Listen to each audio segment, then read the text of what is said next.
In March of 2020, I had my first miscarriage from an IVF pregnancy, and 2020 was a very isolating year.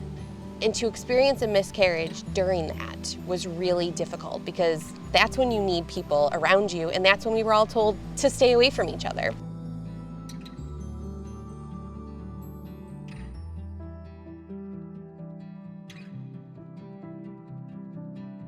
Over the time, I learned a little bit more about your story, and I remember when I was trying to get pregnant, I really wanted to be a mom more than anything. So I, just hit home kind of knowing how hard she tried to get pregnant. And so I just kind of became a little bit protective. And he was our 8th and final embryo. So that was it. Like, to be at 39 weeks in the hospital, ready to give birth, was a pretty big deal for us. Throughout the day, Amy was with me as I tried to get comfortable, as my contractions picked up. Then things started to change. Yeah, and you started getting nauseous.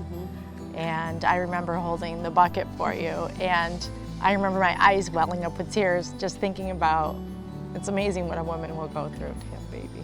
Yeah. And that's when Augie's heart rate dropped. And all of a sudden the room started filling up with other nurses that were there, and we were turning Jenn one side, turning her the other way, turning her on her hands and knees. I remember you pointing out that the doctor was there to talk to me, and that's when he suggested we need to do a C-section. And I signed the paperwork. He asked me if I had any questions, and my question was just, Amy, are you coming with us?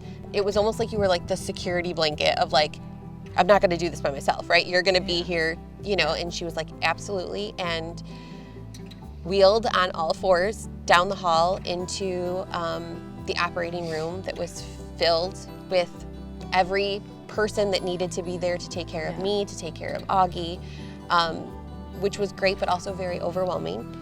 So to be able to look over and see Amy was at least calming and reassuring. And so Brian came in and they got Augie out, and I remember my husband saying, yes, I'll cut the cord. And I never heard anything.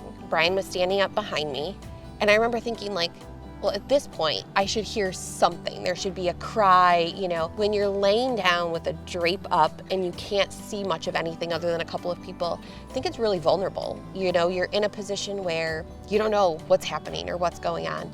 And I remember being scared. On the other side of that drape, the cord was wrapped around Augie's neck twice, and it took about 4.5 minutes for them to get him to breathe. They had started to intubate him. I remember looking to my left, Amy was right there, and she just reached under the drape and grabbed my hand and just held it. And even though I had no idea what was going on, I knew something wasn't right. And so to just have that comfort of, it's gonna be okay, she's got me, she's right here, she hasn't left. I think I've called you my constant. She was right there through it all. And they had started to intubate him, but couldn't get the plastic tubing past his vocal cords. And so they pulled them out. And as they pulled out, just to reposition for just a second, that's when he cried. And I didn't hear it. I just heard the whole OR erupt in cheers and clapping. And I remember her going, shh, and quieting everybody down so then I could hear him cry. And it was a beautiful, absolutely beautiful moment. It was. Once he was okay, they got us into recovery and eventually moved us to our own room. And Amy came with us to recovery just to make sure we had been transitioned. And then her shift was over and she went home. And I remember thinking to myself, did I say thank you? Did I tell her how much that meant to me? I friend requested her and wrote her a long message just thanking her for being there, whether I don't know if it went over your shift or if it didn't go over your shift, but you stayed with us. And that meant the world to us. To be able to follow through and everything has been just so nice. I visited her and Augie at their house. It's been a beautiful thing to keep up with her. It's just forged a friendship between us that we otherwise wouldn't have had, but it's a beautiful thing. It's a beautiful thing.